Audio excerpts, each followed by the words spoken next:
Chapter 13. Escape into Darkness. Francine Parsons, a 38-year-old Caucasian woman with long, curly brunette hair and light skin, paced back and forth in the dimly lit living room. Her face was pale, marked by anxiety as she wrung her hands nervously, glancing at the clock every few seconds. Henry Parsons, her husband, sat on the couch, rubbing his temples, his calm demeanor battling against the tension that crackled between them. "This is all his fault, Henry," Francine exclaimed frantically, her voice cutting through the silence. I warned you. I warned you that Peter would bring trouble to this family. But did you listen? And now look at where we are. Chris and Ruby are gone, and we're helpless." Henry stood, maintaining his composure despite the knot tightening in his stomach. "Francine, please," he said, his voice steady but firm. "Chris and Ruby are fine. Peter wouldn't let anything happen to them." Francine stopped mid-step to glare at him, her eyes blazing. "Oh, really? How can you be so sure? That man has no morals, no sense of responsibility. He dragged them into this mess with his godless nonsense and that demonic math." "Enough, Francine." Henry raised his voice for the first time, the pressure of the situation spilling over. "I won't let you keep insulting my brother. He is family. Plus, do you really want to risk Chris and Ruby resenting you by driving a wedge between them and their uncle?" Her arms crossed in defiance. Francine replied, "What I want, Henry, is for my children to be safe, from him and whatever this is. He's reckless, and now my babies are caught in the middle of it." Just then, Patrick, their lively 4-year-old son with short black hair, toddled into the room clutching a worn teddy bear. He looked up at his parents with wide, curious eyes. "Mommy, Daddy, where are Chris and Ruby?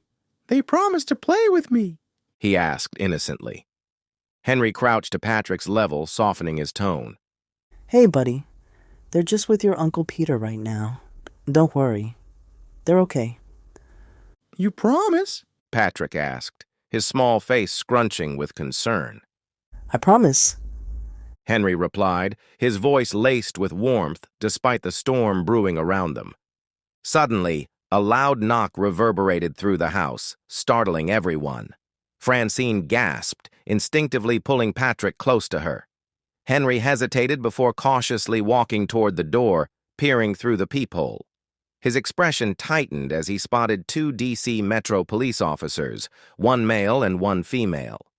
He glanced back at Francine, worry etched on his face. "Who is it?" Francine whispered, her voice trembling. Henry didn't reply immediately, weighing the situation. "Who's at the door, Henry?"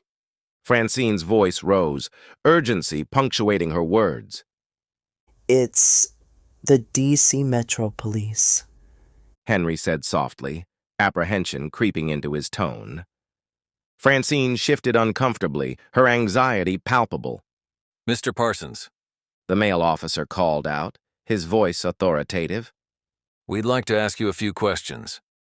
Henry hesitated until Francine interjected, her voice sharp with panic. "Open the door before they break it down." Reluctantly, he unlocked the door and opened it slowly, only to reveal Lieutenant Mark Perkins, a tall, stern-looking man, and Lieutenant Mika Mangino, a younger blonde Italian-American woman. "Before I invite you in, I need to see both of your badges," Henry demanded, instinctively protecting his family. Both officers complied, the male officer introducing himself. "Mr. Parsons, I'm Lieutenant Mark Perkins, and this is my partner, Lieutenant Mika Mangino." Henry is satisfied. "Okay, lieutenants, come on in." As they stepped inside, Francine's agitation surged. "Look," she said sharply. "if this is about Peter, we don't know where he is. Instead of wasting time here, you should be trying to find my children." "Ma'am," Lieutenant Perkins replied, his tone icy, "we are looking for your children as well. Your children are suspects in aiding and abetting a fugitive who escaped military tribunal custody." Panic surged through Francine, her voice rising. Chris and Ruby are children. They wouldn't even know how to aid and abet a fugitive. This is a serious matter. Lieutenant Perkins continued coldly. Their age is irrelevant. Henry stepped forward, jaw clenched tight. You're crossing a line. These are my children you're talking about. Lieutenant Mangino's expression softened slightly as she interjected. Look, I understand. No one wants to harm your children. We just need to find Peter. Since your children are with him, they may be privy to sensitive information.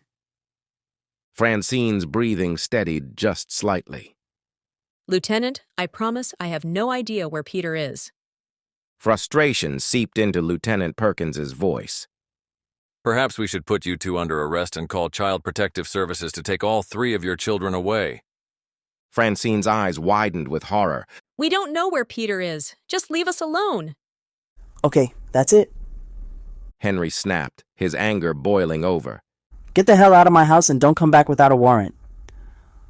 Lieutenant Perkins, unmoved, leaned into his authority. Thanks to the Patriot Act and the National Defense Authorization Act, I don't need a warrant. Mark, Lieutenant Mangino interjected, alarm etched on her face. this is all unnecessary. You're going too far. Shut up, Mika. Perkins barked, his voice dripping with disdain.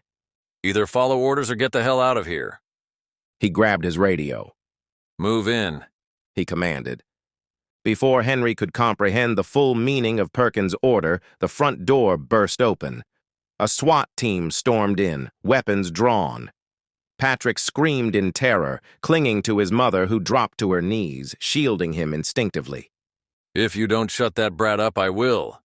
Lieutenant Perkins barked at Francine, his voice harsh and commanding. That was the final straw for Henry. In an explosive moment of defiance, he stepped toward Lieutenant Perkins, anger radiating from him. This is why people hate the police. You're nothing but thugs with badges. Without warning, Perkins lunged forward, striking Henry across the face with the butt of his pistol. Henry staggered back, clutching his nose as blood began to seep through his fingers. Francine cried out in horror, squeezing Patrick tightly as the situation spiraled further out of control. Please stop. Francine yelled, begging the angry lieutenant for mercy. Patrick wailed even louder. Henry jumped up and returned a punch to the lieutenant, knocking him down to the ground. Francine shouted, "No!" to Henry. Lieutenant Perkins ordered one of his men to shoot him. The SWAT officer pointed his weapon at Henry, ready to pull the trigger, when gunshots pierced through the living room windows and walls, precisely taking out each SWAT officer. As the shots were fired, Francine ran out of the living room with Patrick in her arms. Henry followed behind her, but then Lieutenant Perkins tackled Henry to the ground, leading to a scuffle between the two men. The lieutenant eventually subdued Henry and pointed a pistol at his head. Perkins sneered, his eyes cold and merciless. The old world order says hello. As Lieutenant Perkins was about to pull the trigger, a shot pierced through the lieutenant's head from behind, killing him. The shot came from the gun of Lieutenant Mangino, who lowered her weapon, her face a mixture of relief and conflict. Henry stared at Mangino in shock. Why? He asked. I didn't join the force to become a criminal. Mangino said coldly. And I sure as hell wasn't going to stand by while this lunatic murdered your family. Mangino holstered her weapon. Plus, I never liked him anyway. 7 armed men entered the house. Alarmed, Lieutenant Mangino drew her weapon and yelled, Drop it! The men pointed their weapons at the lieutenant, but Henry stepped in. Hold your fire. Henry yelled. Francine and Mangino looked at Henry puzzled. One of the men removed his ski mask. Uncle Henry, are you okay? The man asked. It was Charlie Parsons, a 24-year-old Caucasian male with short brunette hair. He is the adopted son of Peter Parsons. I'm fine. Henry replied. Check on your aunt and cousin. They're a little shaken up. Charlie follows his uncle's orders and tends to Francine and Patrick. Francine looked up at him, her face a mix of fear and relief. What the hell is going on here, Charlie? Francine snapped at her nephew. Who are these men? Henry began his confession. Charlie tipped me off that the D.C. Metro Police would be paying us a visit. The scene flashes back to about 45 minutes ago. Henry was seated at his desk in his study, flipping through a book when his phone rang. On his caller ID was Charlie Parsons. Henry answers his phone. Charlie? What's wrong? He asked with concern. Uncle Henry, listen. Dad told me to call you. D.C. Metro Police is coming to your house. They'll most likely attempt to take you and Aunt Francine into custody, and possibly worse. Henry began to panic. What should I do? Comply until you can't anymore. Charlie calmly told his uncle. Do not tell Aunt Francine. It'll only scare her. I'll be there with backup before they can do any serious damage. The flashback ended, returning to the present. Francine was furious. You knew this was going to happen, and you didn't tell me? Charlie calmly interjected. Aunt Francine, please don't blame Uncle Henry. Dad thought it was the only way to keep you safe. Lieutenant Mangino stepped forward. Let me help. I didn't sign up for this kind of corruption. Charlie seemed hesitant. If you're coming with us, ditch anything that the department can use to track you. No phone, no radio. Mangino nodded. Done. Within minutes, Henry, Francine, and Patrick had gathered a few essentials, preparing to leave the home that had been their safe haven for so long. Mangino kept watch at the door, ensuring they were clear to move. As they stepped out into the cool night air, Francine paused, looking back at their home one last time. Do you think we'll ever be back? I don't know. Henry replied, his voice heavy with uncertainty. But as long as we're together, we'll make it through this. Charlie led the way to an unmarked car parked discreetly down the street.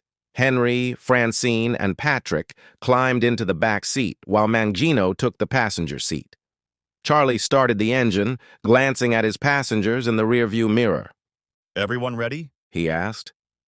Henry squeezed Francine's hand, drawing strength from her unwavering support, while Patrick clutched his teddy bear tightly.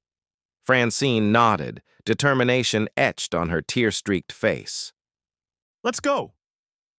As the car pulled away from the curb, Mangino turned to Charlie. Will Peter be at the rendezvous point? Charlie's eyes remained focused on the road ahead. If there's one thing I know about Dad, it's that he won't abandon his family. He'll be there.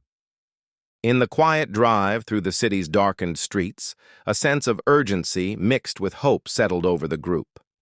They were heading into the unknown, but they were doing it together, buoyed by the integrity and bravery of unexpected allies. The journey to the rendezvous point was only beginning, and the challenges ahead were still daunting. But for the Parsons family, united in their resolve and support for each other, the path forward, however uncertain, held the promise of a new beginning.